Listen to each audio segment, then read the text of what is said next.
Okay guys, welcome to another 8-bit face-off kerfuffle. This week we're taking a look at run and gun slash 'em up type thing, Rambo First Blood Part 2, to give us a full Sunday name. Released by Ocean. I'm not quite sure when it was released, but it doesn't matter. I think it was 1985, 1986, something like that. Now this is a Spectrum one, so let's just see how we play it. Now I did used to play this on the C64, but I was never a fan of it. I always preferred Commando. I mean, this is kinda heavily influenced by Commando. Right, let's see, players, their skill level. Right, let's go for easy, I think. C for controls, J for joystick, Kempston, yep, enter to finish, S for start, enter player name, MAME, enter. Press any key. I can't see. Believe it or not, you actually get people that are looking for a key that says any on it and say, oh, I haven't got a key that says any. That's probably one of these internet urban myths.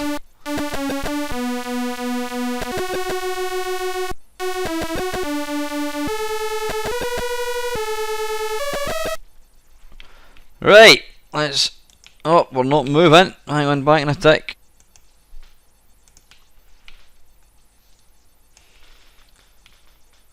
Right, we're sorted. It was set to the wrong type of joystick.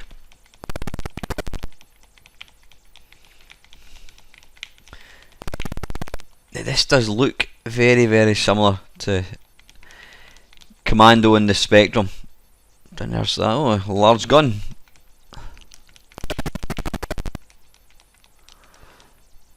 Graphics are quite nice. I like the wee guys, the wee soldiers look like Jawas with their wee sort of eyes sort of sticking out their... Oops, a daisy, sticking out their hoods. Press any key, right, let's go.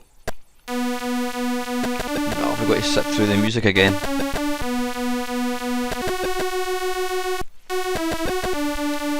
Come on, really? Can we not skip this? The one thing that's different from Commando is the fact that you can excuse me, you can run left and right as well. I used to play this on the Commodore 64, but I could never really figure out where I was supposed to go, and I always died. Like that. Now you'd think they could have centralised the name MAME. That's very, very shoddy if you ask me.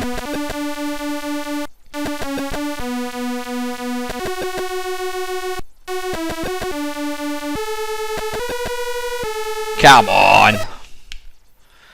Right, let's just run straight up the screen rather than... Now, can I change weapons? Alright, that's better, I think. Oh, you sod you. Oh, not more music. I mean, it looks nice, plays really well, graphics are nice and clear. It's, you know, there's a complete lack of any, it's just a black background, so it does kinda look like it's sort of work in progress. Wait a minute, let's change weapons.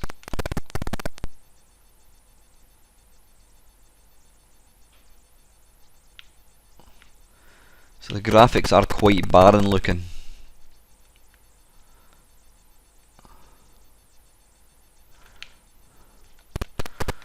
I would need to score this version down for having that annoying music at the start that it doesn't appear you can actually skip. Right, where am I actually going? Am I trying to get to something, somewhere? Yeah, background graphics, although the graphics what are there are actually really well drawn, it's quite kinda barren and sparse looking. Ah, you get. Aye, I mean, nicely detailed graphics. The music at the start annoys me, the fact that you can't actually skip it. But anyway, that is the ZX Spectrum. Let's go take a look at some other version. Right, here we have the Amstrad one. How do we start? Spacebar's always a good thing to press to begin with. Fire button. Ah, is it going to recognise? Ah, there we go. Right, this reminds me of the high score, or putting your name in for track and field.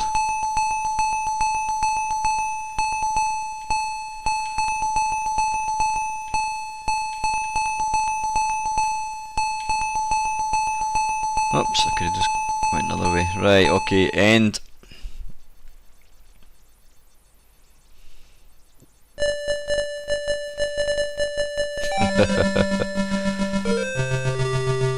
Blimey, talk about a tiny, tiny playing area. Seriously? Music's good. My goodness, I mean, they're using about... Is this to keep the speed up or something? They're using about a third of the screen there. What is going on there? Dearie me, suddenly the C64 version doesn't seem so bad. It does kind of remind me, graphic wise, it does remind me of it. Scrolling's not the greatest. Come on. Can I go across here? It doesn't appear you can actually go across because there's a large rock, and obviously Rambo doesn't have the physical ability to climb over a stone. Yeah, scrolling's a bit woeful. Right, how do I get in then? If I can't physically walk over a rock, then I'm gonna have to find some other way in. Yeah, I mean, seriously, what's going on there? Why is that screen so small? I know somebody is going to comment and tell me the reason why is because the hardware isn't capable of moving it around, but then you'd expect for a screen to be this small that the scrolling would be silky smooth, and it's far from that, so definitely points off for that. Now, how do I throw? It doesn't even appear that I'm dying. Oh, there you go, famous last words. Ah, right, so you don't actually get any more than one life, it's a kind of power thing, power bar type thing. Right, let's go for one more go, I think.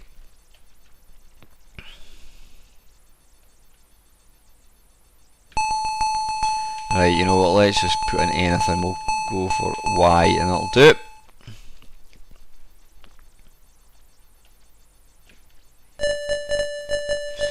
Right, so you've got a knife, you've got...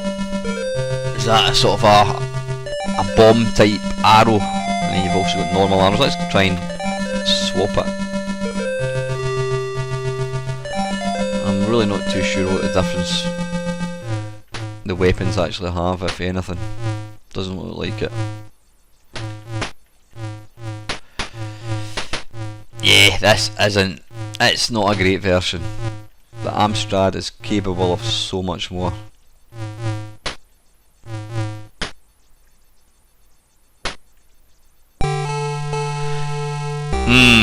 Yeah, listen, I think I've seen enough of that one. That is the Amstrad one. Tiny wee screen, that's unforgivable. And it's not very good scrolling. So let's take a look at what I think is the last version of the Commodore 64.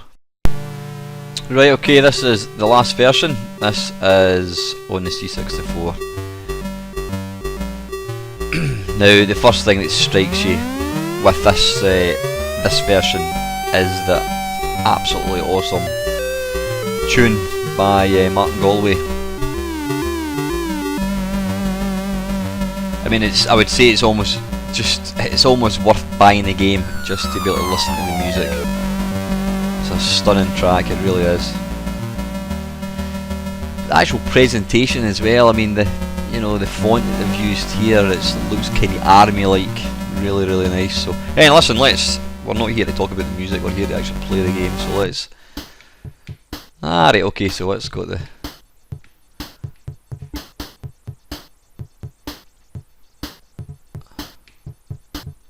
a little name bit as well.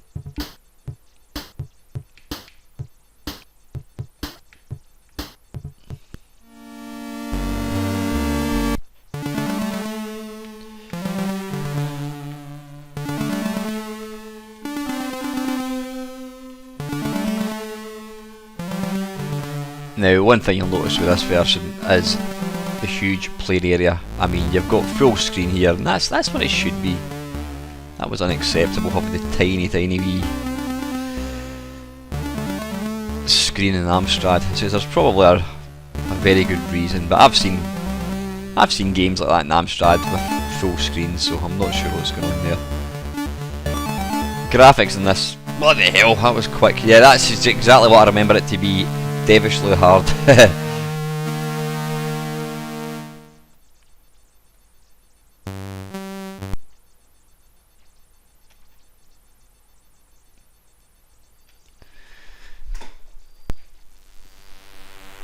Alright, let's batter in again, or let's just go for blank name. Basically, you can see here, I mean, it's obviously because the C64's got a kind of better colour palette, but at least you've got dirt. It looks like you're actually running around in some sort of war-torn landscape, rather than just the blackness of the Spectrum one.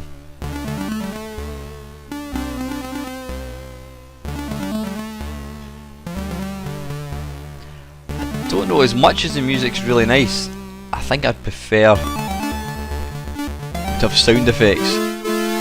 How do I... Because I don't really... I'm not really aware that I'm actually getting killed. Right, is it this? There we go, that lets me get through.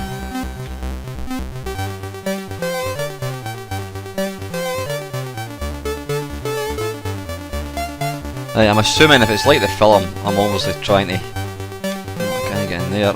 Trying to rescue the hostages. Well, I've got to say this this is easily the best version. Now I know I might be biased, but then I didn't actually like this game back in the day. I was never a fan of it, but having seen the other two versions available, I think this is by far the best. Let's go for one more shot and see if I can get further. But the graphics are better. It's full screen scrolling. Graphics look really nice, and it's got awesome music.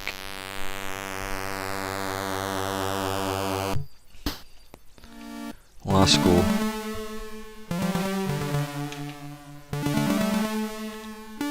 It'd be nice if there was some way of being able to change weapons, maybe double tapping the fire button or holding it in for a few seconds, because what you've got to do is you've got to take your finger off the fire button and press the space bar. That's when you would have used your foot back in the day. There were some games, was it Uridium or Commando, I think it was, I used to use my... No, it was Drop Zone. I used to use my foot to actually change, to activate the cloak.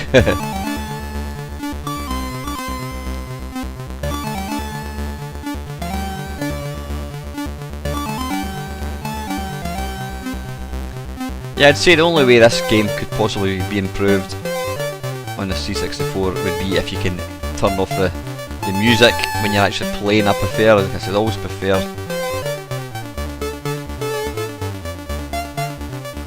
to be able to actually have sound effects, so I kinda know what I'm doing.